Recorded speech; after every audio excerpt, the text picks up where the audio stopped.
Hello guys, ரீசெண்டாக ஒரு class squad rank match போயிருந்தேன். அதில் ஒரு தரமான ஏஸ் மொமெண்ட்டுங்க. அதை பார்க்கறதுக்கு முன்னே நம்ம சேனலை சப்ஸ்கிரைப் பண்ணி வச்சுக்கோங்க. கிரனேட் போட்டே ஒருத்தனுக்கு பாதி டேமேஜ் கொடுத்துருவாங்க. ஃப்ளாஷ் ஃப்ரீஸ் போட்டு அவனை நாக் பண்ணிவிடுவாங்க. காய்ஸ், வாய்ஸ் கிளியராக கேட்காது. நம்மக்கிட்ட மைக்கெலாம் எதுவுமே இல்லை, அட்ஜஸ்ட் பண்ணிக்கோங்க காய்ஸ். இந்த இடத்துல ஒருத்தர் உட்காந்து இருப்பான், அவனையும் ஐத்தி பிடிச்சிடுவேன். இவனை ஃபஸ்ட்டு கில் கன்ஃபார்ம் பண்ணிவிட்டு அப்புறம் அவனையும் கில் கன்ஃபார்ம் பண்ணிவிடுவாங்க. காய்ஸ், நாகமாக உங்கள் யூஐடி எல்லோரும் கமெண்ட் பண்ணுறேங்க. நம்ம ரூம் மேட்ச் ஜாலியாக விளையாடலாம். மறக்காமல் எல்லோரும் சப்ஸ்கிரைப் பண்ணுறங்க, ஷேர் பண்ணுங்கள், லைக் பண்ணுங்கள், கமெண்ட் பண்ணுங்கள்.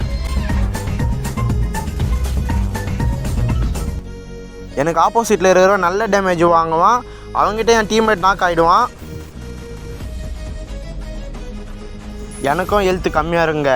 நானும் மெடிக்கிட்டு போட்டுன்னு ரெடியாக இருப்பேன். அங்கே ஒரு குளால் போட்டு ஏறி போவாங்க என் டீம்மேட் ரிவைவ் பண்ணலான்னு. அவன் இப்போ எனக்கு எதிரில் வருவாங்க. தரமான ஒரு ஷாட்டு போட்டு வின் பண்ணுறவங்க. Bye guys.